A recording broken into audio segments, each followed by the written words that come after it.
Yeah. So continuing that line, for those that want to say how horrible I am because I speak out and speak up, oh, you're horrible, you're offensive, you're defensive, what a terrible person you are. You know, you can't be a guru because you're doing it. Well, people forget what a guru's job is. And truth can be sharp, it can be cutting. You know, even Christ, during his time, what did he tell the religious of the day? You're sepulchres of dead bones. He went in the temple threw out the money changers. You've made my Father's house of prayer like a marketplace. He threw them out, physically threw them out, turned over the tables. Did he go in and say, now, I really wish you wouldn't do this? Did he go and say, well, they're just, you know, it's so sad, you know, the religious of the day. Did he go off and do? No. Very strong in his words. What about Kabir? Do people forget Kabir? Both sides hated him when he was there. And when at his death, then they both wanted to claim him. The Hindus and the Muslims both. During his life, they tried to kill him. When he died, oh, well, now he's not here to put it in our face. Now we both want to claim him. So, yes, if you are bringing the light of truth and cutting through delusion, it's going to be sharp, it's going to be straightforward, it's going to be very cutting. You are not going to want to hear it because we are here to shake the tree. That's it. I make no apologies for it. This is my function. That is what remains to be done. When the scales have fallen from the eyes and then one sees in clarity, to not speak out the truth is to not have compassion, to not give the opportunity for people to change. What needs to be changed? Those that have eyes to see will see. Those that have ears to hear will hear. And the rest will be blind.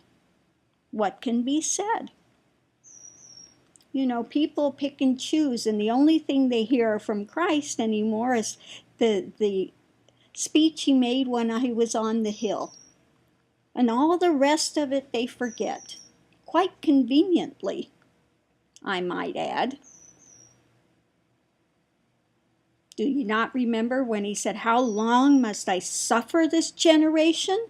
For the same reasons, because people don't want to hear the truth. They want to believe the lies. What were they chasing him for? The miracles. Many times he just wanted to get away from them. He'd had enough of it. Because they were after, you know, the wrong things. What he wanted to give them, they didn't want. Yet again.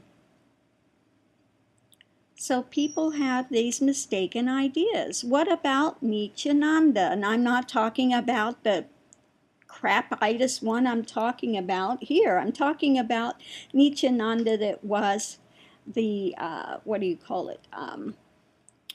Not avatar, what is it? Drawing a blank as far as what it, avadut. The avadut, Nithyananda. I've heard from the person, the son of the man that was with him when he passed, that Nithyananda left the body saying, I didn't have one honest, one real, genuine devotee, therefore I am leaving. And he left the body voluntarily. Not one. Did he proclaim that Muktananda was the only one? No. Muktananda self-proclaimed. He said he saw him in a dream and he was, no. Nithyananda told him, go away, go away and do your practices. Then Muktananda self-proclaimed. Truth of it. That's the truth of it.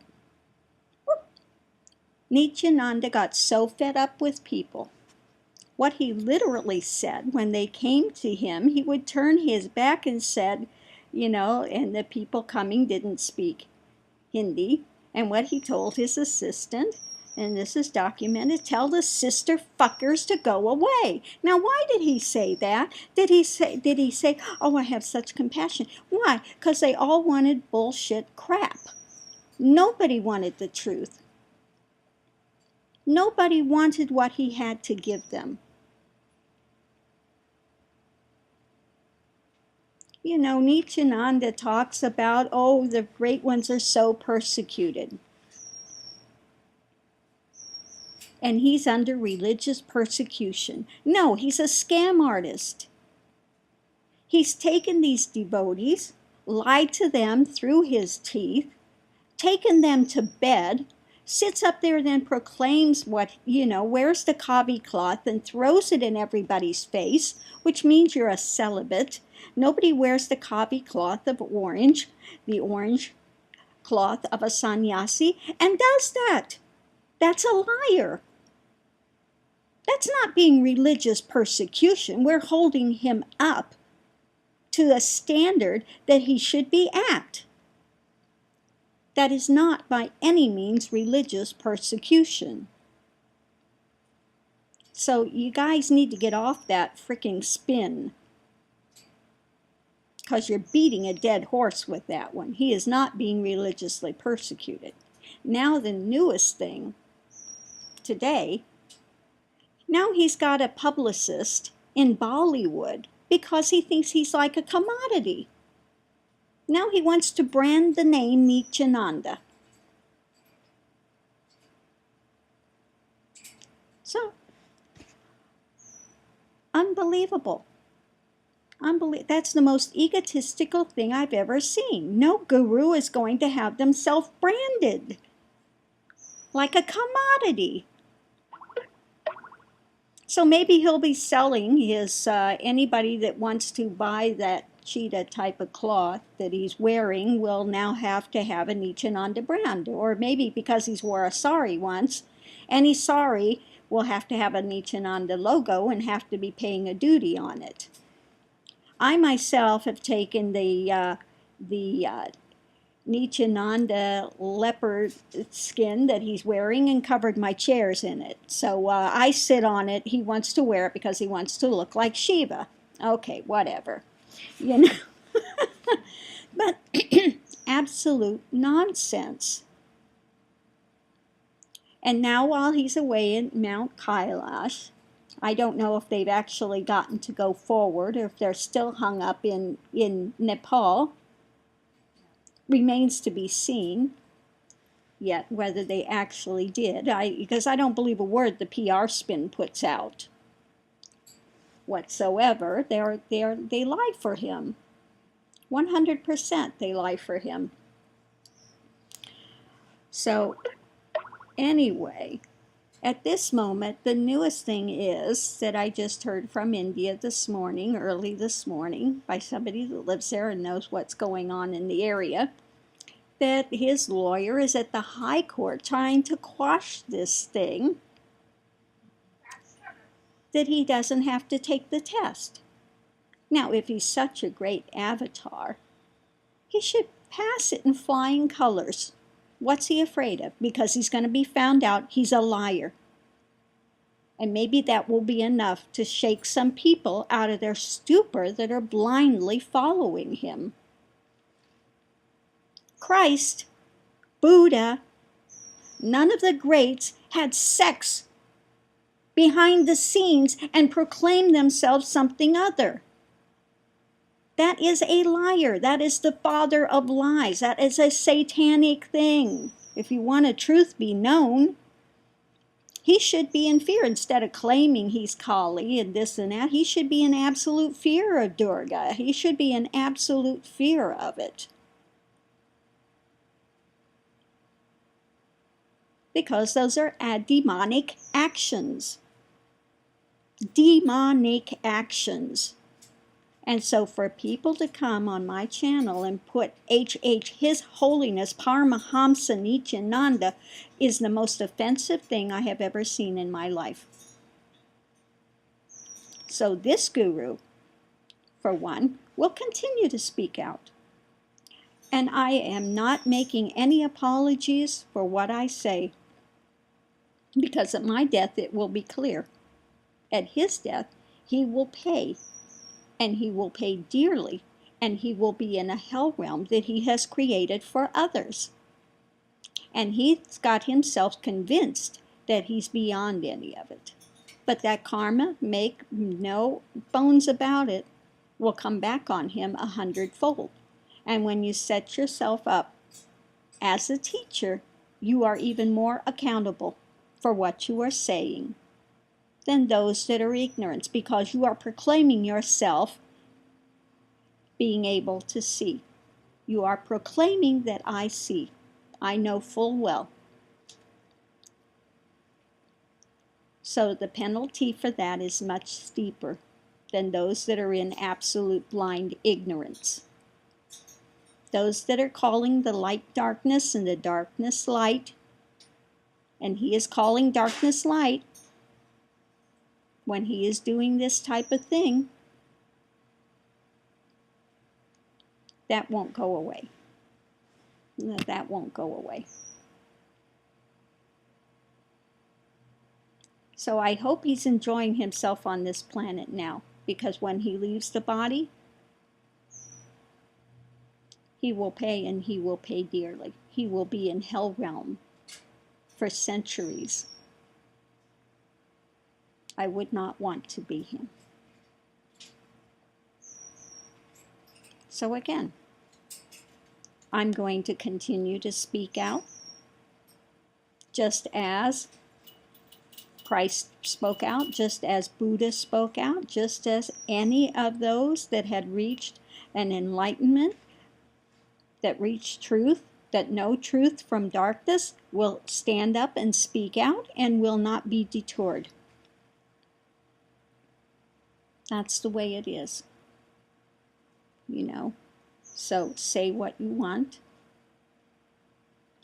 But I'm here to tell you, yet again, there's a difference between genuine religious persecution and somebody getting caught with their pants down, which is literally what took place, as well as a number of other things that he is doing, which are all adharmic. There's nothing dharmic in what he is doing. Nothing dharmic.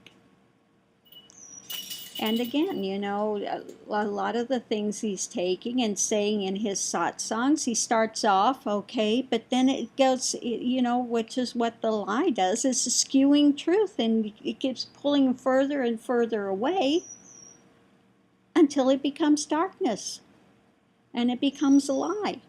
So he's mixing some things that are facts that sound good on the surface, but as the further he goes, the more he skews it until it does not resemble light in any way, shape, or form. It becomes very egotistically driven. To build egos, not to break it down. And so again, for him to say that he is Kali and called by Rav, when he is doing absolutely the opposite, he should be in fear. So when he wants to project those things, and yes, I'm still standing, I'm not turned to ash.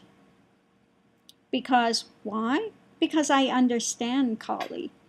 I work with those energies. I know what they are there to do, and they're not what he is trying to misrepresent them to do. They can be great liberators, not something that people need to fear. Okay? So again, he doesn't know what he's talking about. He's a fool. Really, he's a fool playing dress up. So if you're smart and you're a Nithyananda follower, you'll stay as far away from my channel as you can, unless you want the direct truth. And it's going to be hard to hear. But I hope you continue to listen, because hopefully it plants a seed, and when it comes out, exactly what he's done, you'll remember that there was one that told you the truth and was not willing to back down, no matter how many nasty comments people want to come and make. Nithyananda's not the only one I've spoken of. I'm very frank. I mean, most of the ones that are portrayed as world gurus are egoists. They are not gurus at all. Most of the genuine gurus will be really unknown because they don't seek the publicity. They're not out to garner, thousands of followers. Those are not the function. A genuine guru takes a limited amount, because you got to get to know the people. You have to be able to manage it. You have to be able to, give the hard-hitting truth that's needed. So when you see these big world gurus, you can count it out immediately. They're not genuine. I can tell you that point blank. Okay? They're not genuine. They have their own self-interest at heart. Either that, or they're absolutely severely deluded. But, there are still genuine gurus in the world, but again, they're not out there seeking fame. They're not out there seeking fortune as that way. And they're not on every street corner. Okay, they're not out on every street corner. One has to have the eyes and ears and the dedication to find them. And when you find a genuine guru, stick with them. Don't abuse their good nature. Don't abuse the preciousness of what they are willing to give and to share. So that's it. Namaste.